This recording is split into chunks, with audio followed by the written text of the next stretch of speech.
सुबह 9 बजे राजीव चौक के मेट्रो स्टेशन में उस भीड़ भाड़ भरे माहौल में सीढ़ियों के किनारे राहुल अपना सिर नीचे किए हुए बड़ा उदास होकर अपने एक मित्र का इंतजार कर रहा था। उसी समय सुनील आता है और राहुल के कंधे में हाथ मारता हुआ पूछता है, अरे यार राहुल, तूने तो हद कर दी। तेरी शादी को अभी 1 सप्ताह भी नहीं हुआ है और तू फिर से ऑफिस जा रहा है। यार, पत्नी के साथ छुट्टियां मना, कहीं घूमने जा, भाभी को भी दिल्ली या देहरादून दिखा, घूम फिर मौज कर। सुनील बोला जा रहा था, लेकिन राहुल था कि अपना सिर उठा ही नहीं रहा था। यह देखकर सुनील ने गंभीर होकर पूछा, यार सब कुछ ठीक तो है ना? तू ऐसे उदास क्यों दिख रहा है? राहुल तब भी चुपचाप था। यह देखकर सुनील ने कहा, तबीयत तो ठीक है ना? और भाभी, यार तू बोलता क्यों नहीं? घर में सब ठीक तो है ना? राहुल ने गहरी सांसें लेकर धीरे से बुदबुदाते हुए बोला, यार बहुत बड़ी गलती हो गई। अनीता मेरे जैसी नहीं है, वह मॉडर्न नहीं है, गांव की है, अच्छी अंग्रेजी नहीं जानती। उसका रहन सहन, उसका स्वभाव, यार हमेशा बाइबिल पढ़ना, हमेशा प्रार्थना और प्रभु प्रभु कहना। यार ये भी कोई जिंदगी है? 3 दिन में ही परेशान हो गया हूँ, गले की हड्डी हो गई है वो मेरे लिए। मेरी तो जिंदगी बर्बाद हो गई है। सुनील ने कहा, अरे तू भी तो क्रिश्चियन है न? हाँ हूँ तो सही, लेकिन हम लोग बड़े दिन में या ईस्टर आदि में ही चर्च जाते हैं। यार हर समय बाइबल की बातें और यह सब कुछ दिखावा मुझे बिल्कुल अच्छा नहीं लगता। लगता है जैसे मैं अपने ही घर में नहीं, किसी चर्च में रह रहा हूँ। सुनील ने दिलासा दिलाते हुए कहा, सब कुछ ठीक हो जाएगा यार, कुछ समय दे भाभी को, नई नई है, दिल्ली में सब कुछ सीख जाएगी। राहुल ने बात काटते हुए कहा, चल ऑफिस देर हो रही है। आज राहुल और अनीता को 3 माह हो चुके हैं, लेकिन राहुल अलग कमरे में सोता है और किसी भी तरह अनीता के सामने नहीं आना चाहता। घर से बाहर जाते समय माँ से चिल्लाकर कहता है, माँ देर हो जाएगी वापस आने में, आप लोग खाना खाकर सो जाना, मुझे एक जरूरी मीटिंग है। ये तो उसका रोज का बहाना हो गया। अनीता जब भी पानी या चाय देती तो राहुल ऐसे सलीके से गिलास या कप को पकड़ता कि कहीं गलती से उंगलियां स्पर्श न हो जाएं। अनीता हर वो प्रयास करती कि कैसे वो राहुल को खुश रखे, माँ का ध्यान रखती, सुबह से शाम तक घर को सजाने संवारने में लगी रहती, यूट्यूब से देख देख कर बढ़िया से बढ़िया खाना बनाने की कोशिश करती। आज शाम राहुल गाजर का हलवा खाते हुए जोर जोर से अपने ऑफिस के किसी व्यक्ति से बात कर रहा था। माँ ने ऊंची आवाज में कहा, अरे घर में तो कम से कम शांति से खाया कर, ऑफिस को घर में मत लाया कर, गाजर का हलवा ठंडा हो जाएगा। तभी माँ को चुप करने के लिए तुरंत राहुल ने कहा, माँ बहुत बढ़िया हलवा बनाया है आपने। माँ ने कहा, मैंने नहीं, बहू ने बनाया है। यह सुनकर तो राहुल के जैसे सांप सूंघ गया। वह चुपचाप अपना फोन लेकर डाइनिंग हॉल में चला गया और फाइलें पलटने लगा। माँ को अंदाजा तो था कि इन दोनों के बीच कुछ तो पक रहा है जो ठीक नहीं है। माँ जानती थी कि राहुल बचपन से जिद्दी है। माँ भी सोच रही थी कि राहुल और अनीता को कुछ समय चाहिए, धीरे धीरे सब कुछ ठीक हो जाएगा। वो अनीता से बहुत प्यार करती थी। कई बार कई मामलों में समझाने के लिए शब्द कम पड़ जाते थे, क्योंकि इतने दिनों में अनीता ने अपनी सासू माँ को अपनी सगी माँ से बढ़कर प्यार किया था, क्योंकि अनीता ने अपनी माँ को बचपन में खो दिया था। पिता ने ही माँ और बाप दोनों का प्यार दिया था और उसे शादी के समय बोले गए पिता के वो शब्द भी अच्छे से याद थे जो उन्होंने आंसू बहाते हुए विदाई के समय कहे थे, बिटिया अब से ससुराल ही तेरा घर है और सास ससुर ही तेरे माता पिता। अनीता अपना कर्तव्य निभाने में कोई कसर नहीं छोड़ रही थी, लेकिन राहुल का यह स्वभाव उसे हर पल कांटे की जैसे चुभ रहा था। वो अपने घर में ही ऐसे महसूस कर रही थी जैसे वो राहुल के लिए बोझ है।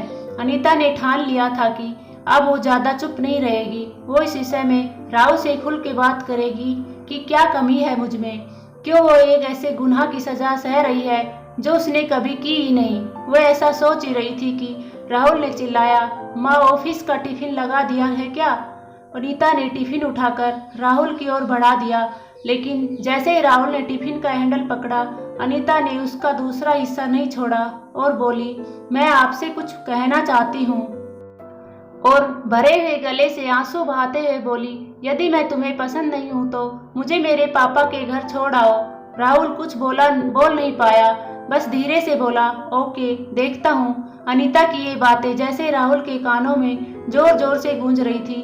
पूरे दिन उसका काम करने में मन नहीं लगा। वो सोच रहा था कि क्या हो रहा है मेरे जीवन में, किसकी गलती है, क्यों यह सब कुछ हो रहा है। अनीता सुंदर है, पढ़ी लिखी है, लेकिन आखिर क्यों।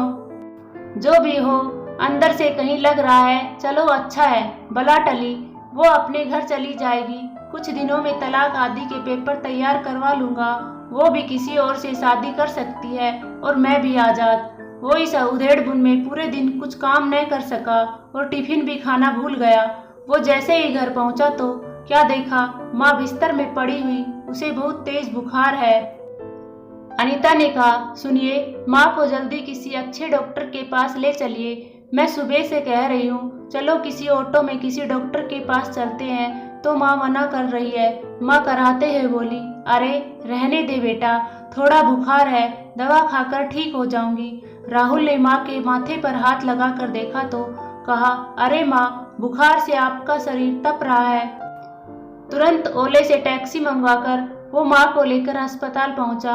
पूरे रास्ते अनीता माँ को संभालती रही और माँ के लिए लगातार प्रार्थना कर रही थी और दिलासा देती रही, आप ठीक हो जाएंगी, आप चिंता मत करो। डॉक्टर ने थोड़ी देर तक चेकअप किया और एक्सरे के बाद बताया, राहुल की माँ के पेट में रसोली है, जिसका ऑपरेशन जल्द ही करना बहुत जरूरी है। राहुल के पूछने पर डॉक्टर ने बताया 5 लाख की जरूरत पड़ेगी और उसके पास केवल 1 दिन है पैसे का इंतजाम करने के लिए। यह सुनकर राहुल के डर के मारे हाथ पैर कांपने लगे। वो सोचने लगा, अभी शादी के समय ही तो कर्ज लिया था, दोस्तों को पार्टी देने में उसकी सारी जमा पूंजी भी चली गई थी। लेकिन वो अस्पताल से बाहर आकर जिसे भी हो सकता था फोन लगाना शुरू किया। सभी दोस्तों ने कुछ न कुछ बहाना बनाकर और दुख जताकर फोन रख दिया। उसने ऑफिस में फोन किया, वहां से भी मालिक ने कहा, देखो राहुल, लॉकडाउन के बाद वैसे भी हमारी कंपनी लॉस में चल रही है और आपने पहले भी एडवांस ले चुके हो। सॉरी, अभी हम आपकी कोई मदद नहीं कर सकते। राहुल पूरे 2 दिन तक पैसों के इंतजाम में जहां जा सकता था वहां गया, लेकिन उसके हाथ निराशा ही लगी। अंत में उसे लगा, मुझे डॉक्टर से कुछ और मोहलत लेनी चाहिए। यदि हो सके तो 2 या 3 दिन बाद यदि ऑपरेशन हो तो वो कहीं न कहीं से लोन लेकर या घर के पेपर गिरवे रखकर पैसों का इंतजाम कर लेगा। थका हुआ वो अस्पताल पहुंचा और सीधे डॉक्टर के केबिन में जाकर डॉक्टर के पैरों को पकड़ते हुए बोला, सर मुझे 2-3 दिन का और वक्त दीजिए, मैं आपका सारा पैसा दे दूंगा और ऑपरेशन के भी पैसे भर दूंगा। आप बस मेरी माँ की जान बचा लीजिए, मैं आपका ये एहसान जिंदगी भर नहीं भूलूंगा। राहुल रो रहा था। डॉक्टर ने कहा, अरे तुम क्यों वो परेशान हो रहे हो, तुम्हें तो खुश होना चाहिए। ऊपर वाले ने तुम्हें इतनी अच्छी पत्नी दी है, उसने पूरा पैसा चुका दिया है। तुम्हारी माँ का ऑपरेशन तो हो चुका है और वो अब खतरे से बाहर है, वो अब बातें भी कर सकती है। आज छुट्टी हो जाएगी, आप अपनी माँ को घर ले जा सकते हैं। राहुल को यह सुनकर यकीन नहीं हुआ। वो दौड़ा हुआ लेडीज वार्ड में पहुंचा। देखा तो माँ बिस्तर में पीछे टिकी हुई बैठी है और अनीता उसके पैरों को हल्के हल्के से दबा रही है। राहुल को आज अपनी कद अनीता के सामने बहुत छोटा लग रहा था। वो भी माँ के पैरों के पास जाकर बोला, माँ कैसी हो। तभी नर्स ने कहा, इन्हें थैंक यू बोलो, ये आपकी पत्नी है क्या, इन्होंने रात दिन सेवा की है और पूरी रात जीसस से प्रार्थना की है इनके जीवन के लिए। राहुल अनीता से नजरें नहीं मिला पा रहा था, फिर भी नीचे देखते हुए बोला, अनीता कहाँ से इंतजाम हुआ इतने पैसों का। अनीता ने कहा, मेरे पास कुछ पैसे जमा थे जो मैंने गांव में बच्चों को ट्यूशन पढ़ाकर कमाए थे और कुछ जेवर थे, उन्हें बेचकर। माँ ने धीरे धीरे आंखें खोलकर बुदबुदाते हुए बोली, बेटा ये मेरी बेटी से बढ़कर है। और अनीता का हाथ राहुल के हाथ में रखते हुए बोली, मैं तुम दोनों को हमेशा खुश देखना चाहती हूँ। राहुल की आंखों में पश्चाताप के आंसू अनीता के हाथों पर गिर रहे थे और राहुल ने अनीता से माफी मांगी और दोनों की आंखों से अश्रुधारा बहने लगी। उम्मीद करती हूँ कि दोस्तों कहानी पसंद आई होगी। कहानी पसंद आई हो तो लाइक और शेयर करना ना भूलें और चैनल पर नए हो तो सब्सक्राइब जरूर करें। धन्यवाद दोस्तों।